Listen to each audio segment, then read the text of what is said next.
اعوذ باللہ من الشیطان الرجیم بسم اللہ الرحمن الرحیم الحمد للہ رب العالمین والصلاة والسلام علی النبی وآلہ۔ قرآن اور ہمارے عقائد کے عنوان سے آج ہمارا سلسلہ گفتگو جو جاری تھا اس میں موضوع ہوگا رجعت کے حوالے سے، چونکہ امام زمانہ کے سلسلے میں گفتگو جاری تھی۔ ایک موضوع رجعت کا بھی ہے۔ رجعت کے معنی ہمارے ہاں یہ ہوتے ہیں کہ خداوند عالم ظہور امام عصر کے وقت آپ کے بعض شیعوں کو زندہ کرے گا اور دنیا میں پلٹائے گا تاکہ آپ کی مدد کریں اور آپ کی حکومت کا مشاہدہ کرنے کی سعادت پائیں۔ نیز آپ کے بعض دشمنوں کو پلٹا دے گا، یہ بھی تاکہ دنیا کا عذاب چکھ لیں اور امام مہدی کی طاقت و شوکت کو دیکھ لیں اور انہیں معلوم ہو جائے۔ یہ بھی یعنی ایک رجعت کے معنی ہیں۔ اسی میں رجعت کے بعد دوسرے اہم شخصیات کا بھی دوبارہ پلٹنا ہے، دوبارہ آنا ہے۔ ائمہ معصومین کے لیے بھی ہے کہ واپس ہوں گے، پلٹیں گے۔ تو رجعت کے اصل معنی پلٹنے کے ہوتے ہیں۔ تو روایات کے اعتبار سے بعض مومنین کے لیے ہے کہ وہ امام کے ظہور کے وقت آئیں گے، دوبارہ زندہ کیے جائیں گے۔ اللہ اپنی قدرت و طاقت کا ایک مظاہرہ یہ کرے گا کہ ان افراد کو زندہ کرے گا۔ اور اسی طریقے سے بعض ائمہ معصومین کے لیے ہے کہ وہ بھی واپس ہوں گے۔ اور یہ رجعت کا عقیدہ شیعہ عقائد میں سے ہے، مسلمات میں سے ہے۔ اور اس سلسلے میں ایک عبارت ہے، سید مرتضیٰ علیہ رحمہ لکھتے ہیں کہ اپنی رسائل الشریف میں جلد 1 صفحہ 125 پر شیعہ امامیہ کا عقیدہ ہے کہ خداوند عالم امام مہدی کے ظہور کے زمانے میں مومنین کی ایک جماعت کو محشور کرے گا تاکہ حکومت حقہ کے ظہور سے بہرہ مند ہوں اور فیضیاب ہوں اور امام کی مدد کے عوض جزا اور ثواب پائیں، اور دشمنوں کی ایک جماعت کو بھی پلٹا دے گا تاکہ ان سے انتقام لیا جائے۔ یہ تذکرہ ہے۔ یہ اسی طریقے سے علامہ طباطبائی نے المیزان میں لکھا ہے کہ غیر شیعہ فرقے مثلا عامۃ المسلمین اگرچہ ظہور امام مہدی پر یقین رکھتے ہیں، چونکہ ان کے ہم موجود ہے اور اس کے سلسلے میں احادیث کو تواتر کے ساتھ نقل کر چکے ہیں، لیکن وہ مسئلہ رجعت کے منکر ہوئے ہیں دوسرے مسلمان، اور اس کو شیعہ اعتقادی خصوصیات کا جز سمجھے ہوئے ہیں۔ اس سلسلے میں المیزان جلد 2 صفحہ 106 پر ہے۔ تو یہ ایک رجعت کا عقیدہ ہے۔ اب اس سلسلے میں روایات میں جن لوگوں کے لیے آیا ہے کہ وہ پلٹیں گے، بحار الانوار میں تفصیل موجود ہے باقاعدہ، جلد 53 پر صفحہ 61 و صفحہ 105 و صفحہ 108 کے اوپر۔ مثلا انبیاء میں سے جن لوگوں کے لیے ہے رجعت کا گویا بیان کیا گیا ہے، حضرت دانیال ہیں، حضرت یوشع ہیں، حضرت عیسیٰ جو زندہ ہیں وہ واپس آئیں گے آسمان سے، حضرت خضر ہیں جو زندہ ہیں، حضرت محمد مصطفیٰ صلی اللہ علیہ وسلم ان کے لیے ہے روایات میں کہ وہ رجعت فرمائیں گے، اور ائمہ معصومین علیہ السلام کے لیے ہے کہ وہ رجعت فرمائیں گے۔ اصحاب میں بھی ہے کہ بعض اصحاب بھی رجعت فرمائیں گے، یعنی واپس ہوں گے۔ اس میں سے مثلا روایات کے اعتبار جناب سلمان فارسی ہیں، جناب مقداد ابن اسود ہیں، جناب جابر ابن عبداللہ انصاری ہیں، جناب مالک اشتر نقی ہیں، مفضل ابن عمر ہیں، حمران ابن عیون ہیں، اور میسر ابن عبدالعزیز۔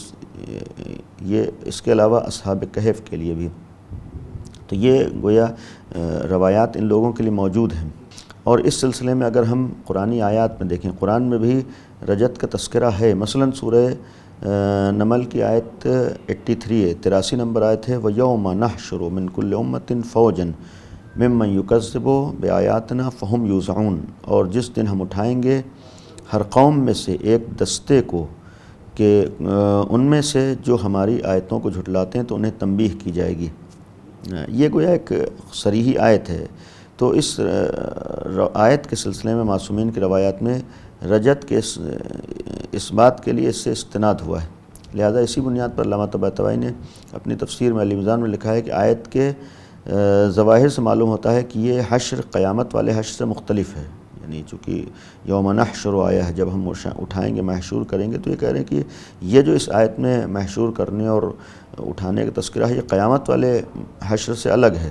دلیل وہ کیا مختلف ہے، کیونکہ قیامت والا حشر امت کے ایک گروہ یا جماعت کے لیے مختص نہیں ہے، مخصوص نہیں، اس میں ایک گروہ کے لیے کہ ہم اٹھائیں گے، بلکہ قیامت والا حشر محشور ہونا تمام امتیں اس دن محشور ہوں گے۔ حتیٰ کہ ارشاد ہوا ہے کہ وَحَشَرْنَاهُمْ فَلَمْ نُغَادِرْ مِنْهُ أَحَدًا، یہ بھی ہے کہ اور ان سب کو اکٹھا کر کے لائیں گے تو ان میں سے کسی ایک کو چھوڑا نہیں جائے گا۔ یہ میدان محشر کے لیے یعنی قیامت کے لیے، تو وہاں کوئی بھی نہیں چھوڑا جائے گا۔ یہاں یہ ہے کہ ایک جماعت کو ہم اٹھائیں گے، جس سے معلوم وہ حشر الگ ہے اور یہ حشر الگ ہے، یعنی اٹھایا جانا۔ اور کوئی بھی باقی نہیں رہے گا اس میں ہے، جبکہ اس آیہ کریمہ میں ہے کہ ہم امت سے ایک جماعت یا ایک فوج اور ایک گروہ کو اٹھائیں گے۔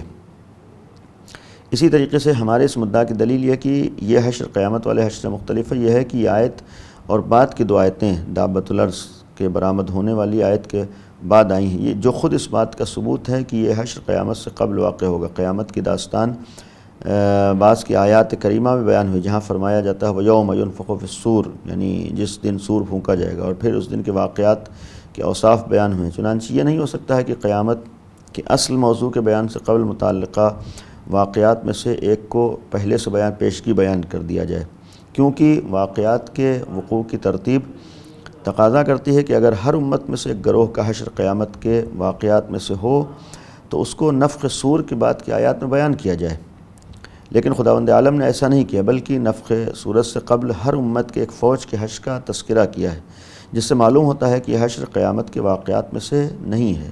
یہ الفاظ تھے علامہ طباطبائی کے المیزان میں جلد 15 صفحہ 570۔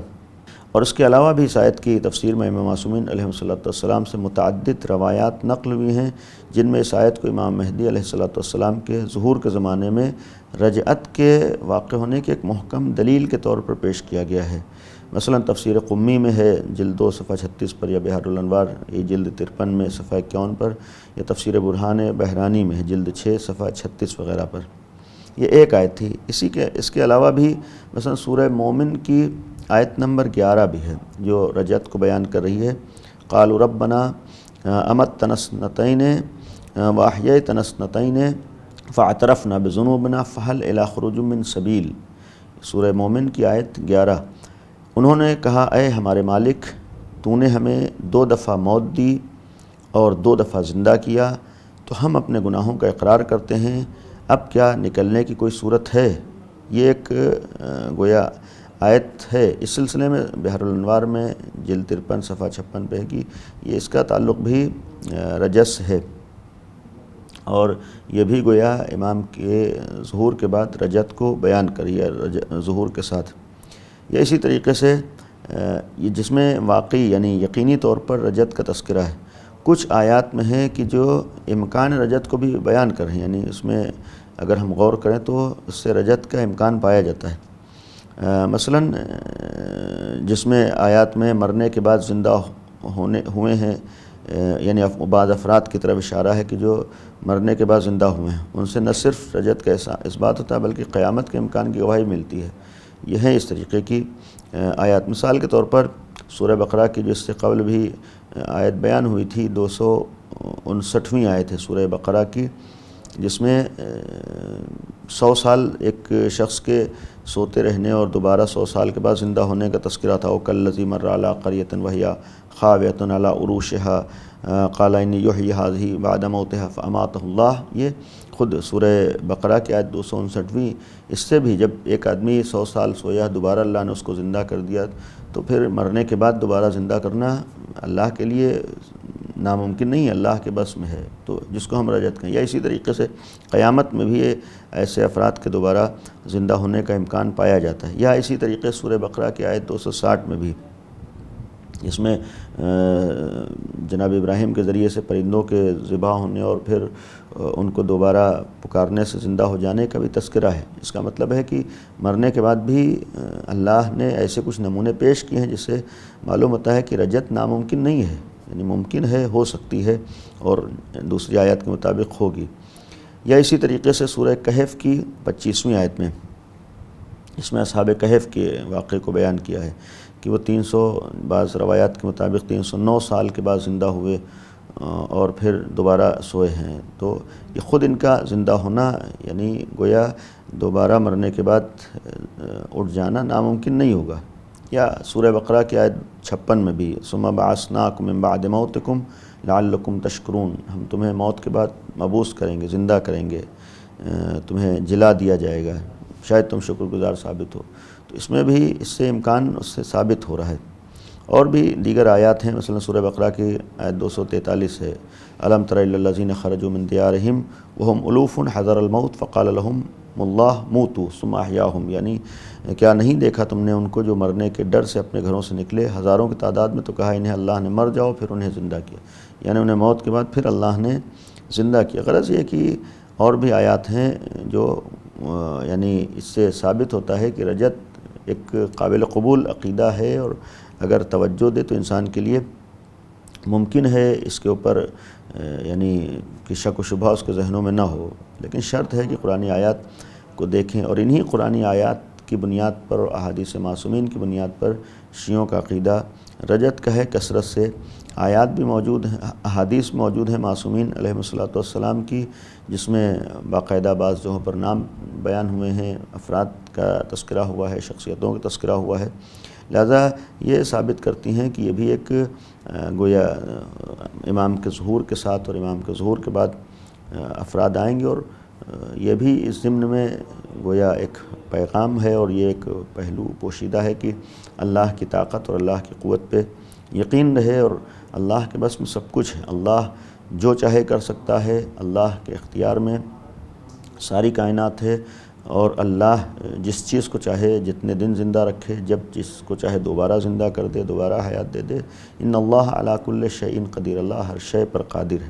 اللہ سے ہم دعا کریں ہم سب کو اللہ کو پہچاننے اور اس کی معرفت کی توفیق عطا فرمائے، اور اس کے اوپر یقین کرنے کی ہم سب کو توفیق عنایت فرمائے، اور یہ دعا کریں کہ انشاءاللہ خداوند عالم امام زمانہ کے ظہور میں تعجیل فرمائے۔ وآخر دعوانا ان الحمد للہ رب العالمین۔